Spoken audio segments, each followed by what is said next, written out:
Hello guys, Assalamu alaikum. Welcome back. I am Mac. Last time we were talking about aliphatic hydrocarbons. उसमें हमारे पास क्या था, mostly open chain compound से। आज हमने रोमेटिक हाइड्रोकार्बन्स की बात करनी है। तो रोमेटिक हाइड्रोकार्बन्स में हमारे पास क्या होता है, हमारे पास at least one benzene ring present होती है। तो हम बेंजीन से शुरू करते हैं। और उससे पहले जो है वो नोमेनक्लेचर की जो है वो चीज़ें हैं वो मैंने पहले जो है जीरो चैप्टर में भी पढ़ाई हैं। तो अगर जो है आप लोगों ने देखनी हो तो वो जीरो चैप्टर की प्ले लिस्ट भी है, बड़ी चैनल में मैंने क्रिएट किया है, वहाँ से भी जाके आप देख सकते हैं। तो हमारे पास जो है अब जो मेन टॉपिक है वो है बेंजीन। तो बेंजीन जो है सबसे पहले गैस से डिस्कवर्ड हुआ। सबसे पहले माइकल फ्राडे ने 1825 में जो है इसको गैस में जो है डिस्कवर किया by destructive distillation of vegetable oil. इसी तरह हॉफमैन ने जो है इसको कोलतार में फाउंड किया। और इसके अलावा जो इसका मॉलिक्यूलर फार्मूला था वो हमारे पास क्या था, वो हम बातें कर लेते हैं। हमारे पास मॉलिक्यूलर फार्मूला इसका C6H6 था। इसका एम्पिरिकल फार्मूला में S13 था। CH इज इक्वल टू हमारे पास कार्बन का 12 और हाइड्रोजन से 1। तो ये 13। इसी तरह जो है मॉलिक्यूलर फार्मूला C6H6 और इसके अलावा मॉलिक्यूलर मास इसका 78.108। अच्छा, ये तो हमारे पास वैसे कुछ बातें हो गई। अब जो है हमारे पास जो मेन टॉपिक है वो है straight chain structure rolled out कैसे करता है हमारे पास इसमें। तो हम वो देख लेते हैं। हमारा जो मेन टॉपिक है अरोमेटिक हाइड्रोकार्बन्स का वो आज है straight chain structure rolled out. फिर इसके जो आगे हमारे पास आएंगी चीज़ें वो हम देखते जाएंगे। तो हमारे पास क्या है, straight chain structure rolled out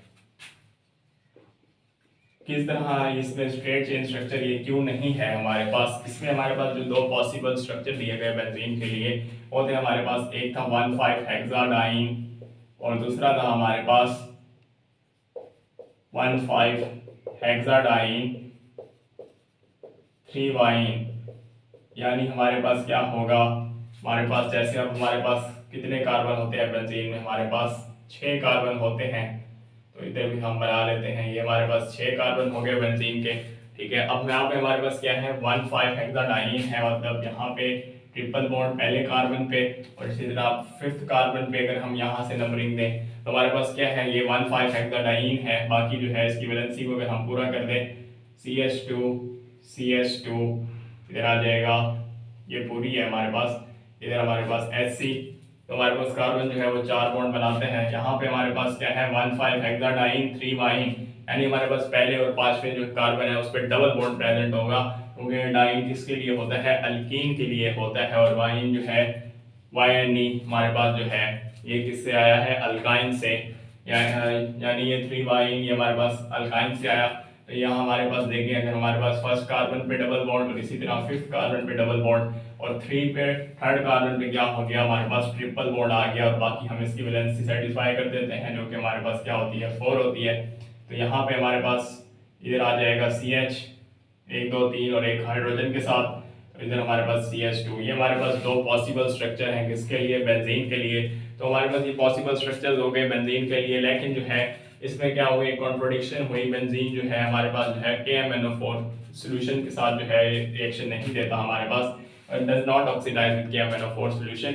It is stable to KMnO4 solution, stable to KMnO4 solution. जबकि अगर हम अल्कीन्स या अल्काइंस की बात करें तो वो हमारे पास स्टेबल नहीं होते, वो डिपोलराइज कर रहे होते हैं। जैसे हमने जो है अल्कीन्स में भी देखा और अल्काइंस में भी देखा। अल्कीन्स के एडिशन रिएक्शन में हमारे पास KMnO4 के साथ जो है डायोल बन रहा था और इसी तरह हमारे पास अल्काइन में हमारे पास ग्लाइऑक्सिल से हमने ऑक्सैलिक एसिड बनाया था। तो यहाँ पे हमारे पास जो है ये स्टेबल है KMnO4 सॉल्यूशन का। तो एक तो यहाँ पे एक कॉन्ट्रोडिक्शन आ गई कि हमारे पास स्ट्रेट चेन स्ट्रक्चर क्यों नहीं है।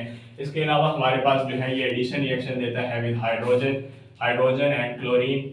और तो इससे हमें क्या पता चलता है कि इसमें हमारे पास क्या प्रेजेंट है, डबल बॉन्ड्स प्रेजेंट हैं। लेकिन क्या होता है, ये सब्स्टिट्यूशन रिएक्शन भी देता है।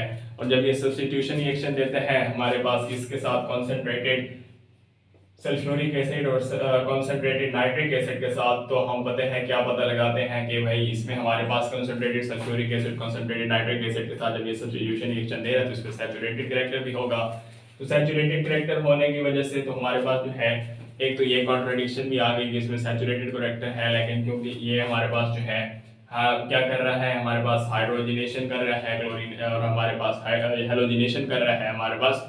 तो ये हमारे पास क्या होना चाहिए, इसमें डबल बॉन्ड प्रेजेंट होना चाहिए। तो ये हमारे पास कुछ और पॉइंट्स भी हैं हमारे पास किस तरह से कॉन्ट्रडिक्शन है। एक हमारे पास ये है कि अगर हम कंपाउंड ले लें बेंजीन का स्ट्रेट चेन और हमारे पास क्या हो, हमारे पास हर जो कार्बन है वो क्या करे, एक हाइड्रोजन एटम को कैरी करे, तो हमारे पास कितने जो है वो मोनो सब्स्टिट्यूटेड प्रोडक्ट बनेंगे, हमारे पास 3 मोनो सब्स्टिट्यूटेड प्रोडक्ट बनेंगे।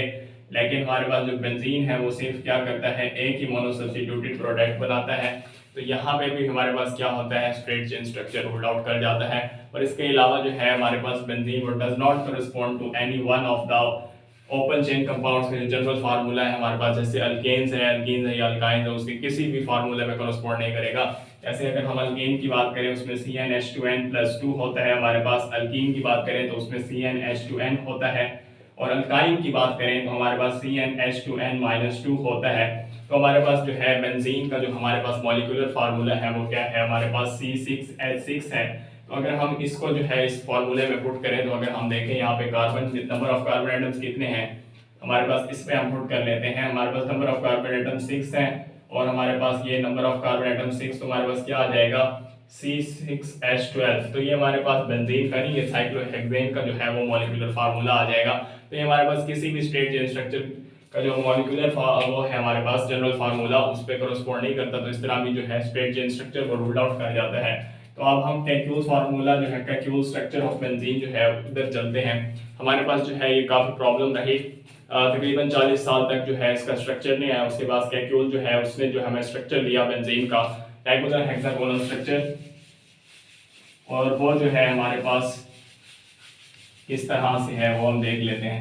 एक्चुअली जो है हमारे पास जो रेगुलर हेक्सागोनल स्ट्रक्चर है वो हमारे पास कायम तो इस तरह से जाता है, हमारे टीचर हमें क्या करते थे, हमें कहते थे कि जो है उसको ख्वाब आया और ख्वाब में जो है वो सांप चल रहा था, तो उधर से ही बेंजीन का स्ट्रक्चर बन गया।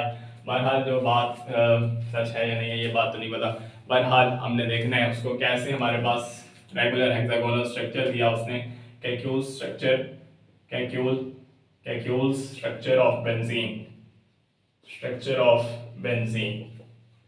चाहिए हमारे पास क्या आ गया, Kekulé structure of benzene, Kekulé structure of benzene में हमारे पास क्या होगा, हमारे पास जो है रेगुलर हेक्सागोनल पैटर्न, ये हमारे पास इस तरह से बनेगा बेंजीन का स्ट्रक्चर। चाहिए हमारे पास आ गया स्ट्रक्चर ऑफ बेंजीन, ये हमें किसने दिया, कैक्यूल ने दिया।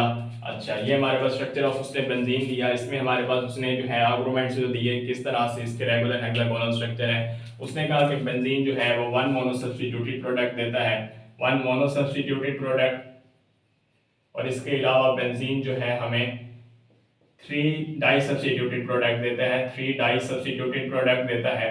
तो इससे उसने क्या कहा हमें कि क्या होगा हमारे पास जो है ये हमारे पास रेगुलर हेक्सागोनल स्ट्रक्चर होगा। इस तरह अगर मैं लिख लूँ हमारे पास मोनो सब्स्टिट्यूटेड प्रोडक्ट ये हमारे पास बेंजीन है, इसमें हम ऐड कर देते हैं, और हमारे पास क्या हो जाएगा, ये हमारे पास जो प्रोडक्ट आएगा रिएक्टेंट से वो हमारे पास ये आएगा मोनो सब्स्टिट्यूटेड प्रोडक्ट। इसी तरह हमारे पास डाई सब्स्टिट्यूटेड प्रोडक्ट है, ये हमारे पास क्या है, डाई सब्स्टिट्यूटेड प्रोडक्ट है।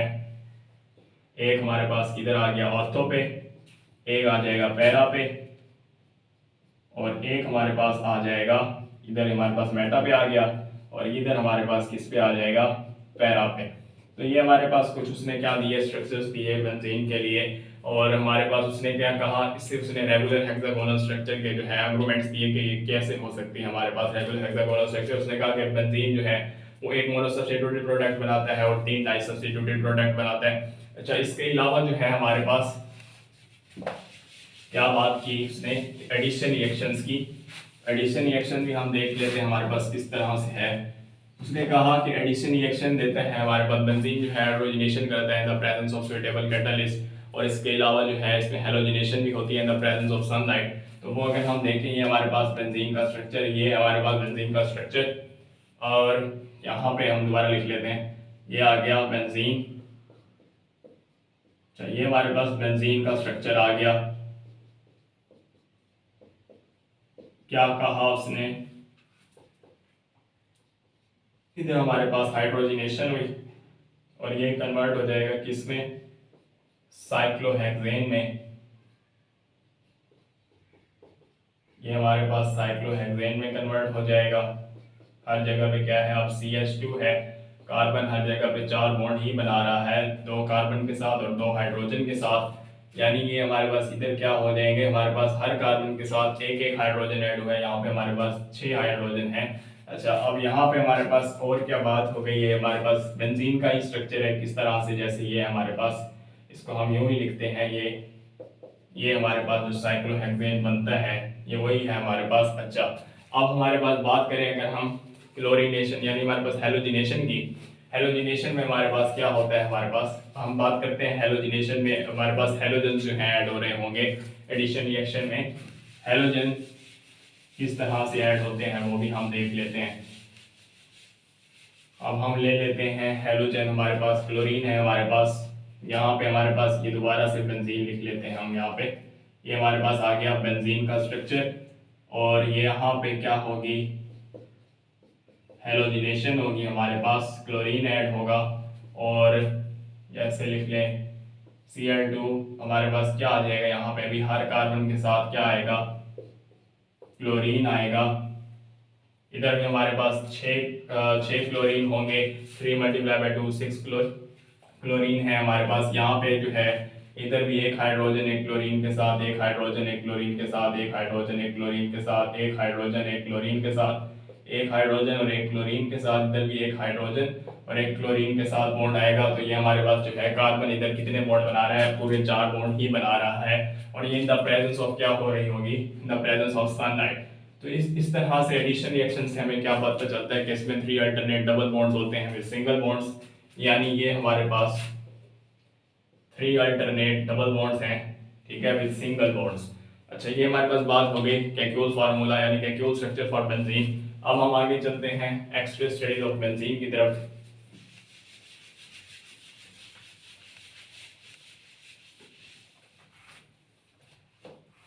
एक्स-रे स्टडीज ऑफ बेंजीन जो है क्या करते हैं, उसमें हमारे पास जो है बेंजीन का जो स्ट्रक्चर है वो इसी तरह हमारे पास है। एक्स-रे स्टडीज ऑफ बेंजीन किस तरह से आएगा हमारे पास, ये है हमारे पास बेंजीन का स्ट्रक्चर। अच्छा, ये हमारे पास बेंजीन का स्ट्रक्चर है। यहाँ पे हमारे पास एक्स-रे स्टडीज से हमें पता चला कि इधर हमारे पास जो बॉन्ड एंगल है वो हमारे पास है 120 डिग्री का, और इसके अलावा यहाँ पे जो कार्बन हाइड्रोजन की जो बॉन्ड लेंथ है वो है हमारे पास 1.09 एंगस्ट्रम, और इसी तरह कार्बन कार्बन की जो बॉन्ड लेंथ है वो 1.397 एंगस्ट्रम है। तो ये हमारे पास जो है एक्स-रे स्टडी से कुछ बातें जो है वो रिवील हुई हमारे पास कि हमारे पास जो बॉन्ड एंगल होता है वो 120 डिग्री का होता है, और इसी तरह जो है कार्बन हाइड्रोजन जो है उसकी बॉन्ड लेंथ हमारे पास 1.09 एंगस्ट्रम होती है, और कार्बन कार्बन बॉन्ड की जो बॉन्ड कार्बन कार्बन की जो बॉन्ड लेंथ है वो हमारे पास कितनी होती है, 1.397 एंगस्ट्रम। अच्छा, इसके अलावा जो ऑब्जेक्शंस आई हमारे पास केक्यूल स्ट्रक्चर ऑफ बेंजीन में, ऑब्जेक्शंस हमारे पास क्या आई, ऑब्जेक्शंस ये आई कि हमारे पास जो है केक्यूल जो है वो क्या कह रहा था हमें कि इसमें हमारे पास जो है एडिशन रिएक्शन होती है, एडिशन रिएक्शन हो रही है मतलब उसमें हाईली जो है वो अनसैचुरेटेड करेक्टर होगा, लेकिन ये एग्जिबिट करता है सैचुरेटेड करेक्टर को भी। क्या जैसे हमारे पास जो है सब्स्टिट्यूशन रिएक्शन जो है उसमें हमारे पास कॉन्सेंट्रेटेड जो है ये कॉन्सेंट्रेटेड जो हमारे पास सल्फ्यूरिक एसिड है, कॉन्सेंट्रेटेड नाइट्रिक एसिड, उसके साथ जो है ये सब्स्टिट्यूशन रिएक्शन भी दे रहा होता है। तो ये हमारे पास बात हो गई इसकी ऑब्जेक्शंस की। इसको जो है मजीद जो है क्लियर कैसे हुई हमारे पास हाइब्रिडाइजेशन अप्रोच से। तो हम हाइब्रिडाइजेशन अप्रोच की तरफ ही चलते हैं। आप hybridisation approach, actually hybridisation approach किस तरह से होती है, इसमें hybridisation approach, hybridisation approach for benzene is what. यहाँ पे हम देख लेते हैं कि इसको हाइब्रिडाइजेशन अप्रोच को। तो हमारे पास एक्चुअली जो बेंजीन का जो हमारे पास क्या है स्ट्रक्चर है वो ये दोबारा लिख लेते हैं यहाँ पे, ये है हमारे पास बेंजीन का स्ट्रक्चर।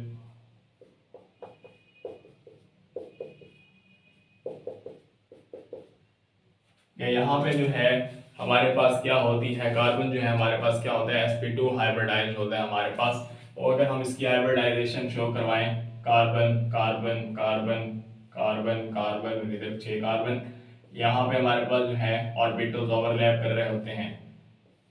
ये ऑर्बिटल्स ओवरलैप करके क्या बनाते हैं, सिग्मा बॉन्ड बनाते हैं। दो ऑर्बिटल्स जो है हमारे पास जो है यहाँ आ गए और एक ऑर्बिटल आएगा यहाँ पे।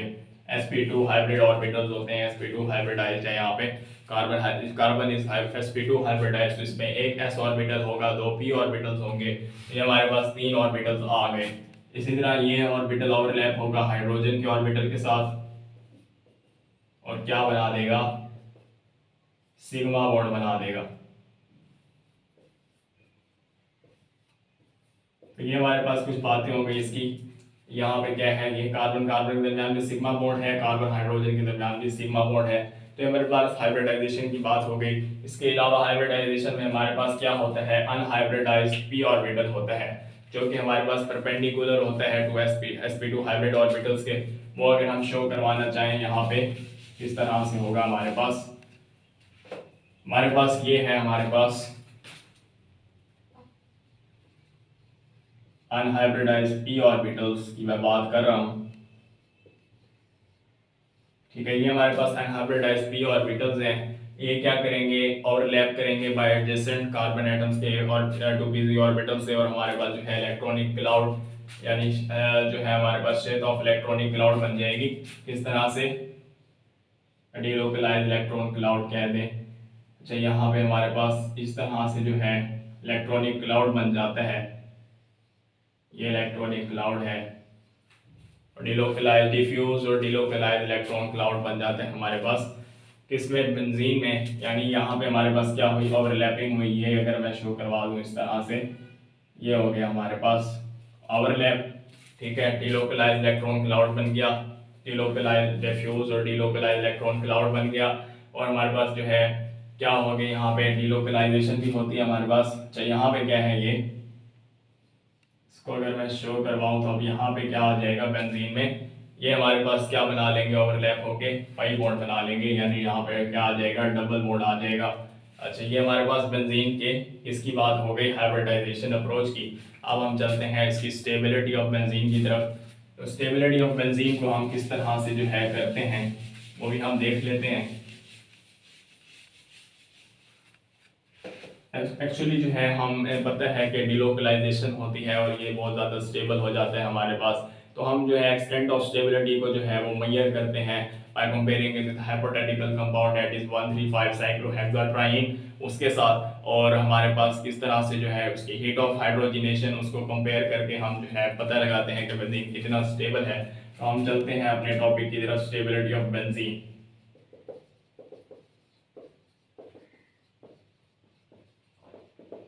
Stability of benzene. अब हमारे पास जो है टॉपिक है स्टेबिलिटी ऑफ बेंजीन। तो हमारे पास अगर मैं यहाँ पे लिख लेता हूँ, यहाँ पे हीट ऑफ हाइड्रोजिनेशन यहाँ लिख लेंगे और यहाँ पे हम लिख लेते हैं पोटेंशियल एनर्जी के बारे में, यहाँ लिख लेते हैं। ये अलग-अलग भी लिख लें तो भी सही है, मैं जो है इकट्ठा लिख रहा हूँ यहाँ पे। तो हमारे पास क्या है यहाँ पे, अच्छा ये आ गई हमारे पास बात। यहाँ पे होगा हमारे पास पोटेंशियल एनर्जी। अब हम सबसे पहले लेते हैं साइक्लोहेक्सीन। साइक्लोहेक्सीन लेते हैं और उसकी हीट ऑफ हाइड्रोजिनेशन को देखते हैं। तो हमारे पास जो है साइक्लोहेक्सीन, उसमें जब हम हाइड्रोजिनेशन करवाएंगे तो हमारे पास क्या आएगा, यहाँ पे प्रोडक्ट में आएगा हमारे पास साइक्लोहेक्सेन। अच्छा, अब हमारे पास यहाँ पे जो हीट ऑफ हाइड्रोजिनेशन है वो हमारे पास है 119 किलो जूल पर मोल। अच्छा, ये हमारे पास जो है सिमिलरली अदर सब्स्टिट्यूटेड एल्कीन के तरह ही है। अच्छा, और अगर हम बात करें 13 साइक्लोहेक्साडाइन की, तो जब हम उसकी हाइड्रोजिनेशन करवाते हैं हमारे पास जो हीट ऑफ हाइड्रोजिनेशन आती है वो हमारे पास इसकी डबल आनी चाहिए। यानी अगर ये हमारे पास 119.5 है तो वो आएगी 238 किलो जूल पर मोल, -238 पर किलो जूल पर मोल। लेकिन वो आती है हमारे पास -231 किलो जूल पर मोल। तो हम जो है कहते हैं कि जो हमारे पास कॉन्जुगेटेड डबल बॉन्ड्स हैं, वो जो कॉन्जुगेट डबल बॉन्ड्स हैं हमारे पास वो ज़्यादा स्टेबल है देन आइसोलेटेड डबल बॉन्ड्स की निस्बत। इस वजह से इसकी हीट ऑफ हाइड्रोजिनेशन 238 की जगह कितनी है, -231 है। अच्छा, ये हमारे पास जो है हीट ऑफ हाइड्रोजिनेशन आ गई किसमें, 13 साइक्लोहेक्साडाइन में। इसी तरह हमारे पास जो है अगर हम बात करें 135 साइक्लोहेक्साट्राइन, तो उसमें हमारे पास जब हम हाइड्रोजनेशन करवा रहे होते हैं हमारे पास, तो हम एस्टिमेट क्या करते हैं कि हमारे पास हीट ऑफ हाइड्रोजनेशन कितनी आएगी, हमारे पास आएगी हमारे पास 358, यानी इसका तकरीबन ट्राइस हमारे पास होगा 358 माइनस 358 किलो जूल पर मोल। ठीक है, लेकिन हमारे पास जब हम हाइड्रोजनेशन करवाते हैं बेंजीन की, हम बेंजीन को कंपेयर कर रहे हैं इसके साथ, जब हम हाइड्रोजनेशन करवाते हैं बेंजीन की तो हमारे पास कितनी आती है, यहाँ पे बेंजीन की जो हमारे पास आती है हीट ऑफ हाइड्रोजनेशन, वो तकरीबन आती है हमारे पास -208 किलो जूल पर मोल।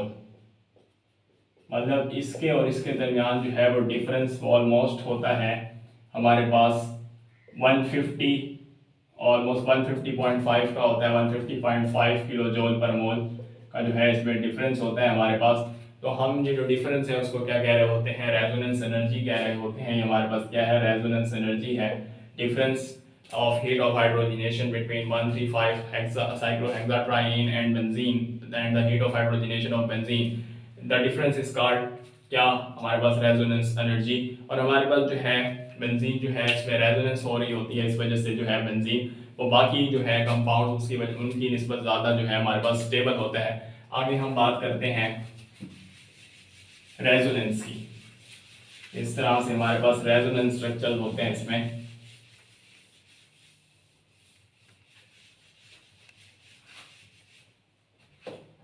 अब हमारे पास क्या है, हमारे पास है रेजोनेंस मेथड। रेजोनेंस जो हमारे पास रेजोनेंस मेथड रेजोनेंस होता है उसमें हमारे पास क्या होती है, जो different pairing schemes of valence electrons of atoms, उनको हम क्या कह रहे होते हैं, उस फिनोमेना को हम रेजोनेंस कह रहे होते हैं। और जो हमारे पास जो डिफरेंट स्ट्रक्चर्स आते हैं उनको हम रेजोनेंस स्ट्रक्चर्स कह रहे होते हैं। तो हमारे पास जो है वैलेंस इलेक्ट्रॉन्स यानी P electrons of carbon atom in benzene वो हमारे पास किस तरह से शो होते हैं, उसके हमारे पास कौन कौन से स्ट्रक्चर हैं, दो हमारे पास केक्यूल स्ट्रक्चर है हमारे पास, और हमारे पास तीन देवर स्ट्रक्चर हैं।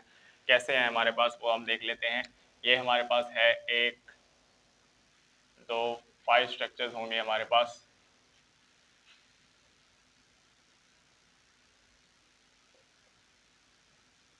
ठीक हो गया, हमारे पास 5 स्ट्रक्चर्स आ गए। अब यहाँ पे अगर देखें, यहाँ पे हमारे पास ये है कैक्यूल स्ट्रक्चर। ये दोनों क्या हैं, Kekule structure A and B, these are the structures of Kekule structure. और देवर स्ट्रक्चर्स हमारे पास किस तरह से हैं, कैक्यूल है या कैक्यूल है, बहरहाल जो भी है। यहाँ पे हमारे पास जो है देवर स्ट्रक्चर, ये हमारे पास क्या है सी डी ई। अच्छा, यहाँ पे हमारे पास क्या होगा, यहाँ पे हमारे पास क्या है लेवल स्ट्रक्चर्स में हमारे पास कि हमारे पास जो बॉन्डिंग है वो हमारे पास क्या होगी, यहाँ पे 1 2 3 4 5 6 1 और 4 के दरमियान, बाकी यहाँ पे बॉन्डिंग इसी तरह 1 2 3 4 5 6, तो हमारे पास 2 और 5 के दरमियान, और बाकी के दो बॉन्ड यहाँ पे, और इसी तरह 1 2 3 4 5 6, तो ये हमारे पास क्या है आखिरी 3 और 6 के दरमियान, और बाकी के यहाँ पे। तो ये हमारे पास देवर स्ट्रक्चर है, ये हमारे पास कैक्यूल स्ट्रक्चर है। तो ये हमारे पास जो है डिफरेंट है हमारे पास। इसमें हमारे पास जो है स्टेबिलिटी ऑफ बेंजीन, जैसे हमने डीलोकलाइजेशन की बात की, तो हमारे पास जो है रेजोनेंस का जो प्रोसेस हो रहा होता है उसके बाद हमारे पास जो है क्या होता है, जितने ज़्यादा हमारे पास रेजोनेटिंग स्ट्रक्चर बन जाते हैं उतना ज़्यादा जो है हमारे पास कंपाउंड होता है वो स्टेबल होता है। तो बेंजीन में हमारे पास जो है कितने हैं यहाँ पे है रेजोनेंस 5 है, तो बेंजीन जो है वो बहुत स्टेबल है।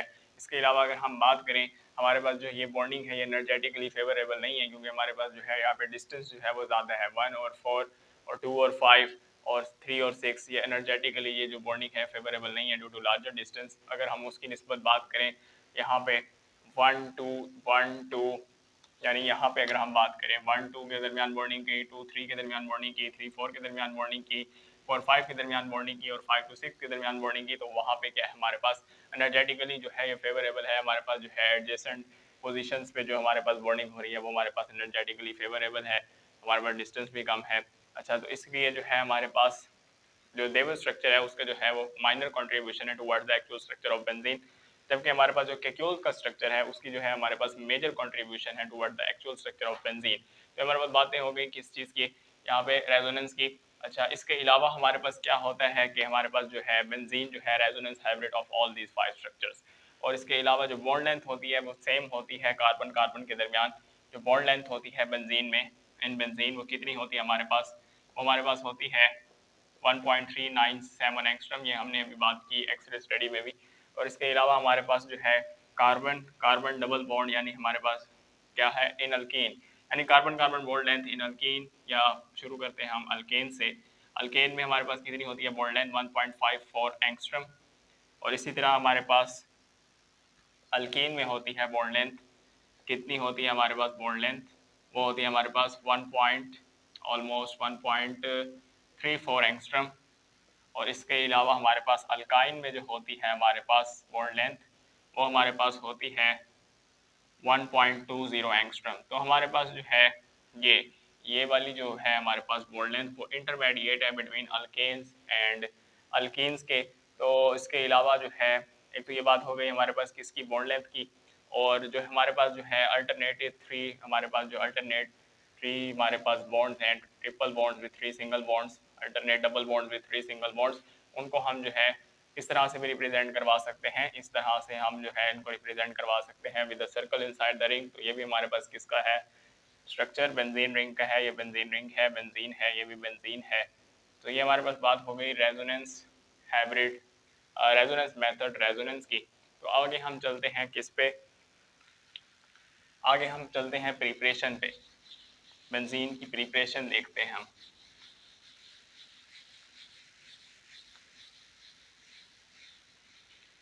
तो हमारे पास बेंजीन की प्रिपरेशन होती किस तरह से है। सबसे पहले जैसे हमने जो है बाकी हाइड्रोजिनेशन वगैरह करवाई, इधर हम डिहाइड्रोजिनेशन करवाएंगे और हमारे पास क्या आएगा, हमारे पास जिस तरह यहाँ पे हमने हाइड्रोजिनेशन करवाई थी पहले पहले जो हमने हाइड्रोजिनेशन करवाई और हमारे पास क्या आ गया, हमारे पास साइक्लोहेक्सेन आया था। और वो हमारे पास जो है प्लाटिनम या पता नहीं निकल का कैटलिस्ट जो है वो यूज़ हो रहा था उसमें। बहरहाल यहाँ पे जो हम यूज़ करेंगे वो हम क्या करेंगे, हम जो है क्या कर देते हैं यहाँ पे प्लाटिनम कैटलिस्ट यूज़ करेंगे। सबसे पहले हमारे पास किस तरह से है ये प्रिपरेशन के मेथड कर रहे हैं हम, प्रिपरेशन ऑफ बेंजीन। हमारे पास सबसे पहले क्या है dehydrogenation. First we have dehydrogenation. Dehydrogenation मतलब क्या होगा, हमारे पास रिमूवल ऑफ हाइड्रोजन, डिहाइड्रोजिनेशन। उससे हम क्या करेंगे बेंजीन प्रिपेयर करेंगे। ये हमारे पास है साइक्लोहेक्सेन, इसमें से हम डिहाइड्रोजिनेशन करेंगे और हमारे पास क्या आएगा बेंजीन। अब यहाँ से हमारे पास कितने निकल जाएंगे हाइड्रोजन, 6 हाइड्रोजन निकलेंगे। यहाँ पे अगर मैं दोबारा से इस तरह लिखूं, ये है हमारे पास,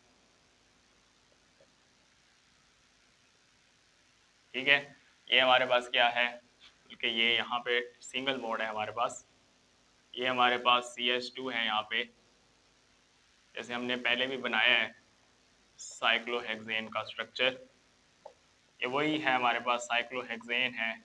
पर यहाँ पे ये रिएक्टेंट के तौर पे यूज़ हो रहा है, वहाँ पे प्रोडक्ट में आता है। और इधर हमारे पास जो है प्लाटिनम 250 डिग्री सेल्सियस पे हमने इसकी कंडीशन दी और हमारे पास क्या आया, यहाँ से हमारे पास क्या होंगे रिमूव, हाइड्रोजन रिमूव होंगे और यहाँ पे बॉन्डिंग जो है वो बॉन्ड जो है वो अंदर शिफ्ट होगा रिंग के और हमारे पास क्या आ जाएगा यहाँ पे बेंजीन आ जाएगा। ठीक है, यहाँ पे हमारे पास मतलब क्या आ जाएगा CH CH CH, हर जगह पे क्या होगा यहाँ पे carbon carbon carbon carbon carbon carbon और एक एक हाइड्रोजन होगा, एक एक हाइड्रोजन होगा। मतलब C6H6 जो है बेंजीन का मॉलिक्यूलर फार्मूला, ये वही है बेंजीन। और इसके अलावा हमारे पास जो है यहाँ से हाइड्रोजन जो है वो रिमूव हुए क्योंकि हमने डिहाइड्रोजिनेशन करवानी है, रिमूवल ऑफ हाइड्रोजन करवाना है। उसके बाद हमारे क्या मिल जाता है, बेंजीन मिल जाता है। उसके अलावा हमारे पास हाइड्रोजन के 3 मॉलिक्यूल आ जाते हैं। अब ये हमारे पास हो गई डिहाइड्रोजिनेशन की बात। इसके अलावा हम एसिटाइलिन से भी इसको प्रिपेयर करवाते हैं, फ्रॉम एसिटाइलिन। हमने एसिटाइलिन की पहले भी बात की थी, हमने जो है अल्काइंस में, आई थिंक हाँ अल्काइंस में ही हमने बात की थी पॉलीमराइजेशन की। उसमें हमारे पास क्या था, साइक्लिक पॉलीमराइजेशन थी। और साइक्लिक पॉलीमराइजेशन में हमारे पास एसिटाइलिन जो है वो क्या कर रहा होता था, हमारे जब हम कॉपर ट्यूब से एट 300 डिग्री सेल्सियस पे उसको पास करवा देते तो वो हमें क्या दे देता था, बेंजीन दे देता था। यहाँ पे हमारे पास क्या है, अब एसिटाइलिन है। फ्रॉम एसिटाइलिन से हम किस तरह प्रिपरेशन करवा सकते हैं ये हम देख लेते हैं। फ्रॉम एसिटाइलिन, एसिटाइलिन से भी हम प्रिपरेशन करवा सकते हैं इसकी बेंजीन की। तो ये हमारे पास है एसिटाइलिन, इसको पास करवाते हैं ऑर्गेनो निकल कैटलिस्ट, ऑर्गेनो निकल कैटलिस्ट एट 70 डिग्री सेल्सियस। तो हमें क्या देता है, ये बेंजीन दे देता है। ये एक्चुअली हमारे पास क्या होता है लीनियर पॉलीमराइजेशन, जैसे हमने वहाँ पे बात की थी। मैं अगर दोबारा उस तरह लिख देता हूँ एक दफ़ा, ये है हमारे पास, यहाँ पे, यहाँ और यहाँ अगर ले लें,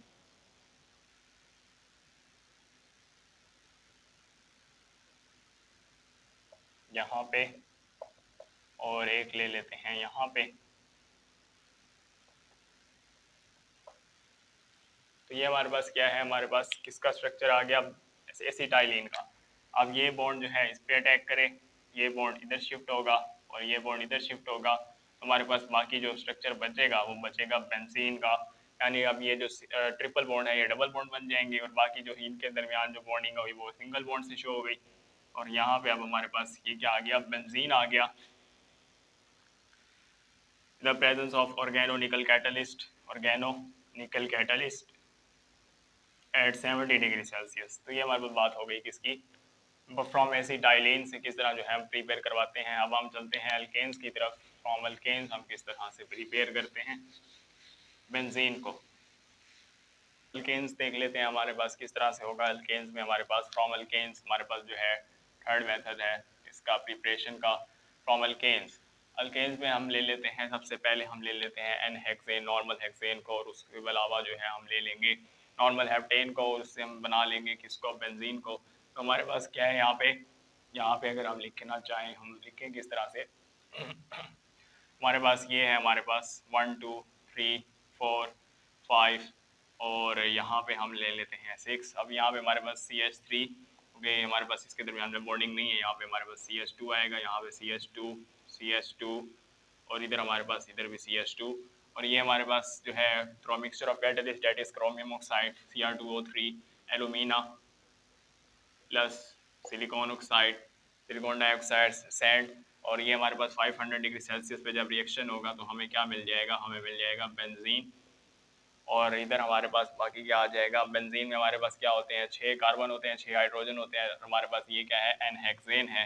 हेक्सेन में हमारे पास कितने होते हैं, हमारे पास C6H हमारे पास होते हैं 14, क्योंकि हमारे पास जनरल फार्मूला ऑफ अल्केन क्या है, CnH2n+2। तो हमारे पास ये क्या आएगा CX और यहाँ 2, यहाँ पे 6+2 हमारे पास क्या आ जाएगा C6H12+2 C6H14। तो हमारे पास एन हेक्सेन है, इसमें हमारे पास जो कार्बन है वो कितने हैं, वो 6 है, और हाइड्रोजन जो है हमारे पास वो 14 है।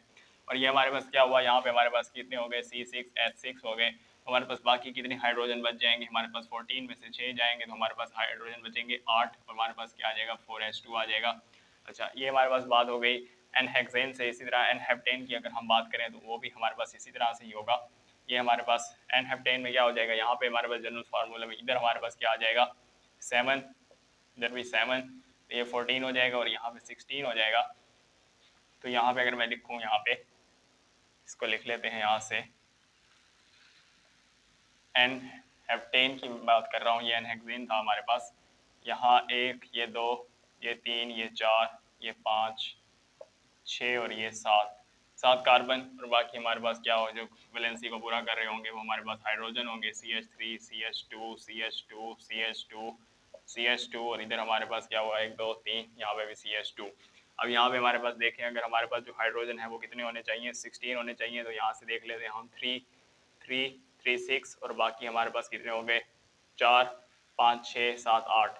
तो 8 और 6 हमारे पास कितने हो गए 14 हो गए। 14 तो नहीं, हमारे पास ज़्यादा होने चाहिए। यहाँ पे कितने हैं हमारे पास 5 हो गए, 7 8 9 10 11 12 13 14 15 16 ही है हमारे पास। तो हमारे पास क्या है, हाइड्रोजन भी पूरे हैं। ये हमारे पास क्या है, एन हेप्टेन है। एन हेप्टेन के हमारे पास जब हम क्या करवा रहे होते हैं, फ्रॉम अल्केन से प्रिपरेशन करवा रहे होते हैं बेंजीन की, in the presence of mixture of catalyst that is chromium oxide, इसी तरह एलुमिना और हमारे पास सैंड का जो है ये क्या होता है, हमारे पास मिक्सचर ऑफ कैटलिस्ट होते हैं। 500 डिग्री सेल्सियस पे हम रिएक्शन करवाते हैं और हमारे पास क्या आ जाएगा, यहाँ पे अब बेंजीन आ जाएगा। अच्छा, बेंजीन में इधर हमारे पास कितने हो गए, कार्बन हमारे पास 6 हो गए, हाइड्रोजन हमारे पास कितने हो गए, हाइड्रोजन भी हमारे पास कितने हो गए 6 हो गए। तो हमारे पास बाकी कितने हाइड्रोजन रह जाएंगे, यहाँ पे इधर हमारे पास हाइड्रोजन जो रह जाएंगे यहाँ पे रह जाएंगे 10। यहाँ पे क्या आएगा 5H2। या हम यहाँ पे ऐसे न लिखें, अगर हम यहाँ पे ये लिख लेते हैं, हम यहाँ पे बेंजीन नहीं बनाते, यहाँ पे हम लिख लेते हैं CH3। यहाँ पे हमारे पास जो बनेगा वो हमारे पास बेंजीन नहीं बनेगा, हमारे पास टोलीन बनेगा, टोलीन। क्योंकि हमारे पास ये हमारे पास जो है ये हमारे पास एन हेक्सेन है और ये हमारे पास एन हेप्टेन है। तो यहाँ पे हमारे पास जो है, यहाँ पे कितने हैं कार्बन, हमारे पास 7 कार्बन है। तो एक और कार्बन फिर कहाँ जाएगा, यहाँ पे हमारे पास क्या आएगा, हमारे पास आएगा टोलिन, और बाकी के हमारे पास उसी तरह हाइड्रोजन हमारे पास कितने आ जाएंगे 4H2। तो ये हमारे पास क्या हो गया, अल्केन से भी हमने जो है प्रिपरेशन करवा ली। ये हमारे पास बेंजीन रिंग इसमें इन्वॉल्व है और ऊपर CH3 यानी मिथाइल ग्रुप है, तो इसको हम क्या कह रहे होते हैं, टोलिन कह रहे होते हैं। और ये हमारे पास क्या है, ये हमारे पास बेंजीन है। तो हमने प्रिपरेशन करवा ली फ्रॉम एल्केन से भी। अब हम देखते हैं प्रिपरेशन इन द लेबोरेटरी।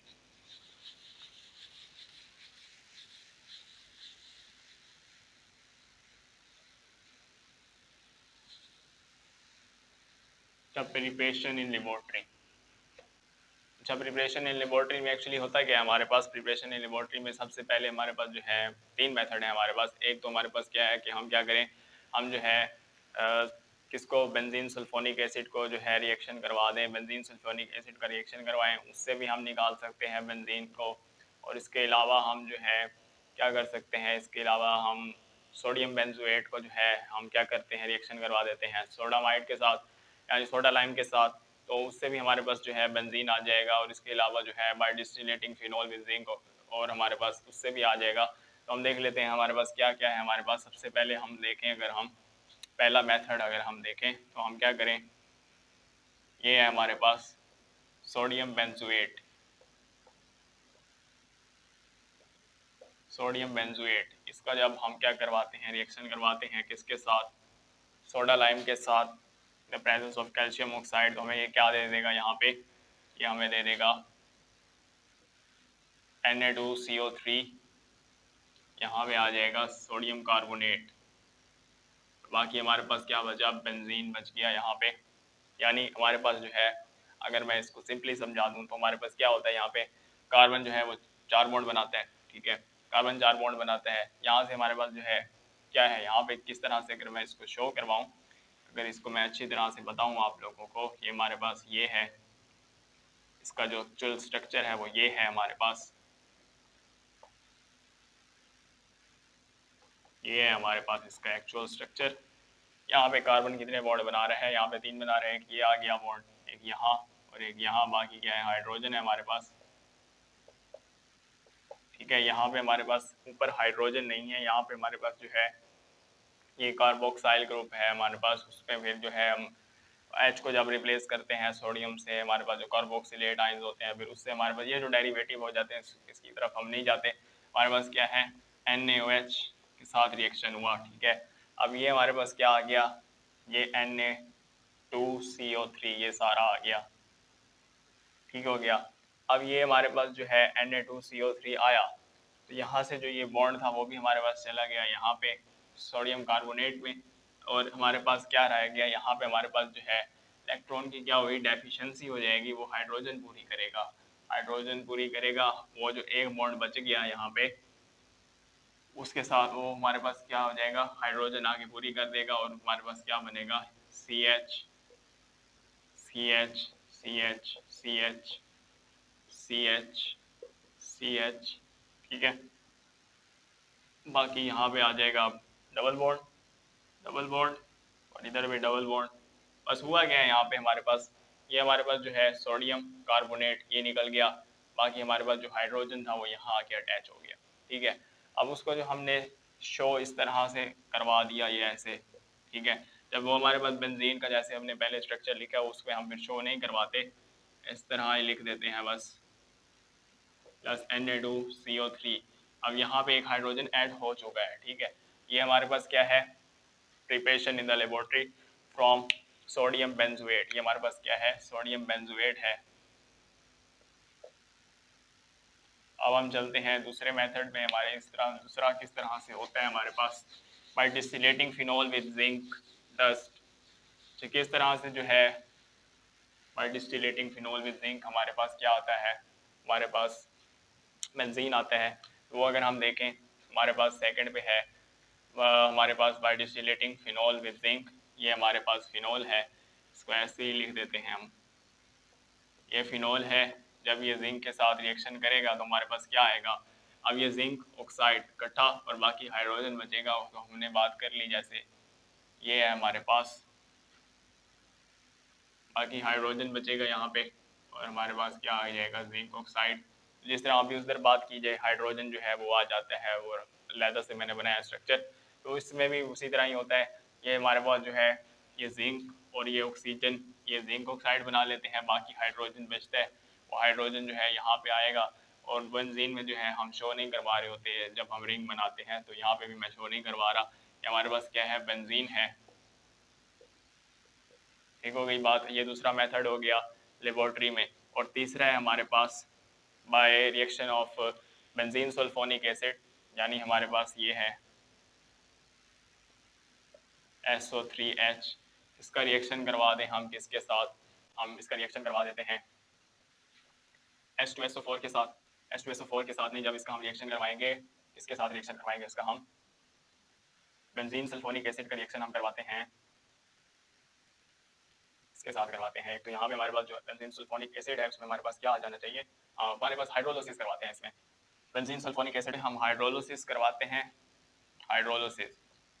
जब इसकी हाइड्रोलिसिस करवाएंगे हमारे पास, तो हमारे पास आएगा बेंजीन सल्फोनिक एसिड की हाइड्रोलिसिस करवाने के बाद हमारे पास ये आ जाएगा। इसको अगर हम देखें, हमारे पास ये SO3H और ये हाइड्रोक्सिल, हमारे पास क्या बना लेंगे, H2SO4, और बाकी क्या बच जाएगा हमारे पास, क्योंकि यहाँ से SO3H गया और हमारे पास जो है हाइड्रोजन के साथ बॉन्ड आया, उसी तरह जैसे इधर हमने शो नहीं करवाया, इसी तरह हाइड्रोजन इधर भी शो नहीं करवाते, यहाँ पे बेंजीन आ गया, और बाकी हमारे पास जो बचेगा वो बचेगा H2SO4, यानी हमारे पास बच गया सल्फ्यूरिक एसिड। तो उम्मीद करता हूँ ये बात आपको समझ आई होगी। हमारे पास क्या है, लेबोरेटरी में जो है प्रिपरेशन के मेथड है। अब हम चलते हैं वर्ड स्प्लिटिंग रिएक्शन की तरफ। वर्ड स्प्लिटिंग रिएक्शन क्या होता है हमारे पास, उसमें हम ब्रोमोबेंजीन का जो है रिएक्शन करवाते हैं। ये है हमारे पास। अब हमारे पास क्या है, वर्ड्स फिटिंग रिएक्शन। और एक्शन लिख रहा हूँ, रिएक्शन के लिए लिख रहा हूँ, वैसे लिखना नहीं है, शॉर्ट फॉर्म में लिख दिया मैंने। जब वर्ड फिटिंग रिएक्शन में हमारे पास क्या होगा, हमारे पास होगा C2H5 यानी इथाइल बेंजीन, इस तरह लिखते हैं, यहाँ ऐसे लिख देते हैं CH2 CH3 इथाइल बेंजीन का हम रिएक्शन करवाएंगे इसके साथ, इथाइल ब्रोमाइड के साथ, CH3CH2Br इथाइल ब्रोमाइड के साथ, और किसके साथ, सोडियम के साथ। तो हमारे पास क्या आ जाएगा, हमारे पास आएगा वर्ड फिटिंग रिएक्शन में हमारे पास आ जाएगा, सॉरी यहाँ पे हमारे पास इथाइल बेंजीन नहीं है, यहाँ पे ये है ब्रोमोबेंजीन। ब्रोमोबेंजीन का जो है हम रिएक्शन करवाते हैं किसके साथ, इथाइल ब्रोमाइड के साथ, और यहाँ पे आ जाएगा सोडियम। जब इसका रिएक्शन होगा तो हमारे पास क्या आ जाएगा, इथाइल बेंजीन प्रोडक्ट में आएगा हमारे पास CH2CH3 इथाइल बेंजीन आ गया, और बाकी हमारे पास क्या बचा, NaBr। अब हमारे पास जो ब्रोमीन थे वो एक यहाँ है, एक यहाँ है, तो हमारे पास दो होंगे, तो हमारे पास फिर सोडियम भी दो हो जाएंगे, तो हमें यहाँ पे भी 2 लगाना पड़ेगा। तो ये हमारे पास क्या आ गया, वर्ड्स फिटिंग रिएक्शन से भी हमारे पास जो है इथाइल बेंजीन हमारे पास यानी बेंजीन की प्रिपरेशन हो गई। तो यहाँ तक हमारा जो है आज का टॉपिक था। तो हमारे हमने आज क्या क्या देख लिया, हमने बेंजीन से शुरू किया और ख़त्म कहाँ पे किया, उसकी प्रिपरेशन पे, और इसके बाद हमने रिएक्शंस देखने हैं। तो हमारे पास बात किस किस की हो गई, अब मैं ज़रा थोड़ा सा रिवाइज करवा दूँ तो हमने क्या क्या बातें कर ली आज हमने बात की। सबसे पहले तो हमने बेंजीन के जो है छोटे छोटे पॉइंट्स देख लिया, उसके अलावा फिर हमने जो है straight chain structure ruled out क्यों करता है वो देख लिया। Straight chain structure ruled out के बाद जो है कैक्यूल फार्मूला है, कैक्यूल स्ट्रक्चर ऑफ बेंजीन जो है वो भी हमने देख लिया। उसके बाद हमने क्या देखा, हमने स्टेबिलिटी ऑफ बेंजीन के बारे में देखा, हाइब्रिडाइजेशन अप्रोच के बारे में देखा, फिर हमने स्टेबिलिटी ऑफ बेंजीन के बारे में जिसमें हम हाइपोथेटिकल कंपाउंड 135 साइक्लोहेक्साट्राइन से जो है उसकी एस्टिमेशन करते हैं, और डिफरेंस आता है रेजोनेंस एनर्जी जो है तकरीबन 150.5 किलो जूल पर मोल होती है, और वो हमारे पास रेजोनेंस की वजह से जो है बेंजीन ज़्यादा स्टेबल होता है। इसके अलावा जो है रेजोनेंस मेथड, रेजोनेंस में हमने कैक्यूल स्ट्रक्चर भी देख लिए और रिवर्स स्ट्रक्चर भी देख लिए।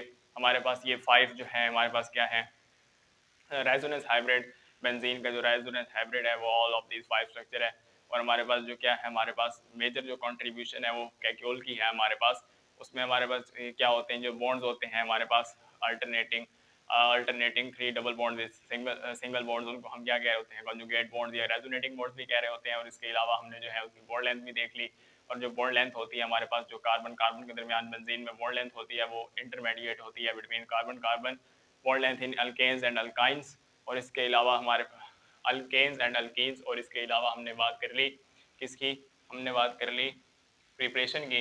प्रिपरेशन में हमने जो है क्या क्या देख लिया, हमने प्रिपरेशन में जो है सिंपल पहले तो रिएक्शन कुछ देख लिए, उसके अलावा जो लेबोरेटरी में जैसे अल्केन से हमने देख लिया, और कैनोनिकल कैटलिस्ट में हमने एसिटाइलिन से भी देख लिया। उसके अलावा हमने लेबोरेटरी में किस तरह से करवाया रिएक्शन, लेबोरेटरी में किस तरह से हमारे पास एक तो ये जिंक डस्ट वाला था हमारे पास लेबोरेटरी में, इसी तरह हमारे पास और दो और थे हमारे पास, एक हमारे पास हाइड्रोलिसिस थी हमारे पास, और इसी तरह हमारे पास जो है वर्ड स्प्लिटिंग रिएक्शन था।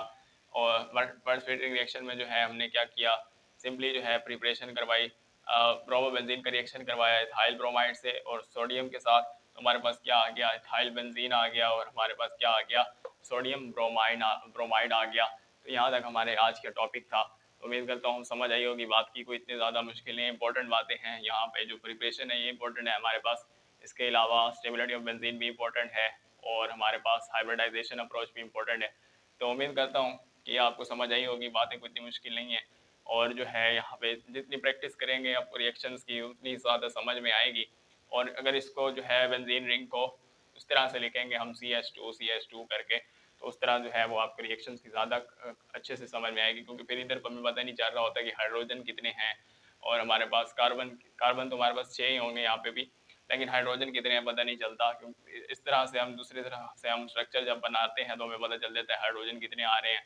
और हाइड्रोजन में हमारे पास अगर हम इस तरह रिंग में ना बनाए, हम जो है CH2 करके CH करके जो है बेंजीन का स्ट्रक्चर बनाए, तो हमें ज़्यादा अच्छे से समझ में आती है। हम कार्बन की वैलेंसी को पूरा वगैरह करके, वैलेंसी को सेटिस्फाई करके, तो हमें ज़्यादा समझ में आती है कि किस तरह से रिएक्शन हो रहे हैं। तो वो भी करना चाहिए आपको, जब प्रैक्टिस करें आप उस तरह से करें।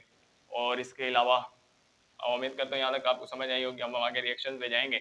तो उम्मीद करता हूँ यहाँ तक जो है आपके कॉन्सेप्ट भी क्लियर हुए होंगे, और आपको ये वीडियो भी पसंद आएगी। And I hope you like this video and subscribe the channel, press the bell icon for more videos.